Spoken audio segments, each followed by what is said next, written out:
बतारी को देखते ही सूरज सिंह ने अपना नारा ढीला छोड़ दिया और बतारी का रास्ता रोककर खड़े हो गए। अब इससे पहले कि बतारी कुछ कह पाती, सूरज सिंह उसे जबरदस्ती खींचते हुए अपने साथ पास ही के एक झाड़ी में ले गए। देर रात जब सूरज सिंह अपनी हवेली में पहुंचे तो देखा कि उनकी बीवी दिव्यानी घोड़े बेचकर सो रही थी। दरअसल कुछ वर्षों पहले जब सूरज सिंह अपनी आग बुझाने जीबी रोड गए थे, तब वहां उनकी मुलाकात कोठे में काम कर रही दिव्यानी से हुई थी। दिव्यानी की सुंदरता देखकर सूरज सिंह ने आगे चलकर उससे शादी कर ली और दिव्यानी के बेटे अंकुर को भी गोद ले लिया। हालांकि एक रजवाड़े खानदान में शादी होने के बावजूद भी दिव्यानी की जिंदगी किसी नरक से कम नहीं थी। सूरज सिंह हर दूसरे तीसरे दिन दिव्यानी को उसके बीते कल के बारे में याद दिलाकर उसे अपमानित करने में लगे रहते थे। इन्हीं सब बातों से तंग आकर दिव्यानी ने अपने बेटे अंकुर को पढ़ाई के बहाने इंग्लैंड भेजने की पूरी तैयारी कर ली थी, ताकि अंकुर इस खोखले रजवाड़े खानदान से निकलकर आगे कुछ कर सके। पर अंकुर अपनी मां को अकेले छोड़कर इंग्लैंड नहीं जाना चाहता था। इस पर दिव्यानी ने अंकुर को यह कहकर मना लिया कि जब अंकुर इंग्लैंड में सेटल हो जाएगा तब वो भी उसके साथ वहां जाकर रहने लगेगी। हालांकि इधर सूरज सिंह अंकुर को इंग्लैंड भेजने के सख्त खिलाफ थे। इस बात को लेकर आए दिन उनकी दिव्यानी के साथ बहस होते ही रहती थी। दिव्यानी अब अपनी इस जिंदगी से पूरी तरह से तंग आ चुकी थी। उसका मन करता कि कब वो उस हवेली को छोड़कर वहां से चली जाए, पर अपने बेटे के उज्जवल भविष्य की चिंता उसे रोक कर रखे हुए थी। एक रोज जब सूरज सिंह किसी काम से शहर गए हुए थे, तब दिव्यानी ने अपनी काकी को कॉल लगाया। दरअसल दिव्यानी उसी काकी के कोठे पर काम किया करती थी। काकी ने जब दिव्यानी से उसका हालचाल पूछा तो सामने से दिव्यानी ने चुप्पी साध ली। दिव्यानी की चुप्पी ने काकी को उनके सवाल का जवाब दे दिया था। अगली सुबह जब सूरज सिंह सोकर उठे तो उनकी नजर रेखा नाम की एक नई नौकरानी पर गई।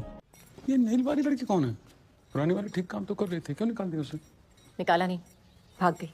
क्यों? पैसे दे तो रहे थे, फिर क्या कमी थी? पैसे उसे किचन में काम करने के दे रहे थे, कमरे में नहीं। पिछली नौकरानी बतारी ने सूरज सिंह के अत्याचारों से तंग आकर मायके जाने के बहाने से काम छोड़ दिया था। खैर अब सूरज सिंह की नजर रेखा पर जमी हुई थी। अब वो हर वक्त रेखा को काम करते हुए ताड़ने में लगे रहते। कहीं न कहीं सूरज सिंह की आंखों में हवस की चिंगारी एक बार फिर से जलने लगी थी। इधर रेखा एक बहुत ही भोली भाली लड़की थी। उसे सही और गलत की उतनी पहचान भी नहीं थी। इसी बात का फायदा उठाते हुए सूरज सिंह उसे कभी कभार यहाँ वहाँ छू दिया करते थे, पर रेखा ने कभी उस बात पर ध्यान नहीं दिया। एक शाम सूरज सिंह ने रेखा को पैर दबाने के बहाने से अपने पास बुलाया और उसे अपनी चिकनी चुपड़ी बातों में फंसाना शुरू किया। बेचारी रेखा सूरज सिंह के फेंके हुए जाल में किसी मासूम पंछी की तरह बस फंसती ही जा रही थी। मौका देखकर सूरज सिंह ने जबरदस्ती अपनी बाटली से रेखा को शराब के 2 घूंट भी पिलाए। अब कुछ ही देर में रेखा ने अपना होशो हवास खो दिया। सूरज सिंह भी मौके की नजाकत को समझते हुए रेखा की ओर बढ़ने लगे, पर तभी अंकुर वहां आ गया, जिस वजह से सूरज सिंह को अपना कार्यक्रम वहीं बीच में ही रोककर वहां से जाना पड़ा। इधर रेखा जब अपने कपड़े ठीक कर रही थी तब अंकुर भी उसे एक अजीब नजर से देखने लगा। हालांकि रेखा कुछ ही सेकंड में वहां से चली गई। एक शाम जब सूरज सिंह पैग लगा रहे थे तभी दिव्यानी उनके पास आई और बताया कि कुछ लोग हवेली को खरीदने की बात करने आए हुए थे।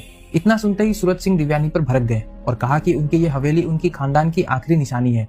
उस हवेली को बेचकर वो उसे किसी होटल में तब्दील नहीं करना चाहते। दूसरी तरफ सूरज सिंह किसी सरकारी टेंडर को हासिल करने में लगे हुए थे, जिस वजह से वो हर रोज कलेक्टर से मिलने शहर जाते रहते। मजे की बात तो यह है कि कलेक्टर की माँ किसी जमाने में सूरज सिंह की हवेली में गोबर उठाने का काम किया करती थी। शायद उसी बात को लेकर कलेक्टर सूरज सिंह को लगातार इग्नोर किया जा रहा था।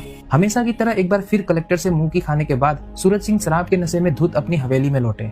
इधर सोने का बहाना कर रही दिव्यानी को उनके आने का पता चल चुका था। कुछ ही मिनटों बाद उसे रेखा के हंसने की आवाज आई। उस आवाज को सुनकर दिव्यानी के चेहरे पर भी एक मुस्कुराहट छा गई। कुछ ही मिनटों के बाद रेखा के दर्द से भरे कराहने की आवाज पूरी हवेली में गूंज गई। उस आवाज को सुनकर दिव्यानी की आंखें चमक गई। दरअसल कुछ हफ्तों पहले जब दिव्यानी ने अपनी काकी को कॉल किया था तब काकी ने उसे कोठे में काम कर रही एक जवान लड़की के बारे में बताया था, जिसे किसी कस्टमर के जरिए HIV की बीमारी लग गई थी। कल ही पता चला कि अपनी एक बच्ची को बीमारी लग गई है। पता नहीं कौन मनुष्य दे गया, सारा जवानी में ही खेल खत्म। वो लड़की और कोई नहीं बल्कि रेखा ही थी।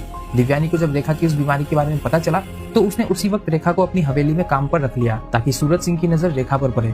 दरअसल दिव्यानी ने सूरज सिंह से बदला लेने के लिए ही रेखा को हवेली में काम पर लगाया था। उसे पता था कि आज नहीं तो कल सूरज सिंह रेखा को भी अपने लपेटे में ले ही लेगा और जैसे ही सूरज सिंह की HIV के कारण मौत होगी वैसे ही वो उस हवेली को बेचकर अपने बेटे अंकुर के साथ हमेशा के लिए इंग्लैंड चली जाएगी। अपने प्लान को सही तरीके से कामयाब होता देख दिव्यानी की खुशी का तो कोई ठिकाना ही ना रहा। तभी उसे किसी के गिरने की आवाज आई। पलटकर देखने पर पता चला कि सूरज सिंह शराब के नशे में धुत होने के कारण बाहर बरामदे में ही गिर पड़े थे। सूरज सिंह को देखते ही दिव्यानी के चेहरे पर जो मुस्कुराहट थी वो पल भर में किसी मच्छर की तरह गायब हो गई, क्योंकि सामने वाले कमरे से अभी भी रेखा के कराहने की आवाज आ ही रही थी। दिव्यानी को समझते देर न लगी कि अंदर जो रेखा के साथ कमरे में है वो कोई और नहीं बल्कि उसका खुद का बेटा अंकुर ही है। तो कुछ इस तरह दिव्यानी अपने ही बिछाए जाल में फंस गई और अपने बेटे, जिसके उज्जवल भविष्य के लिए उसने ये चाल चली थी, उसे हमेशा के लिए खो दिया।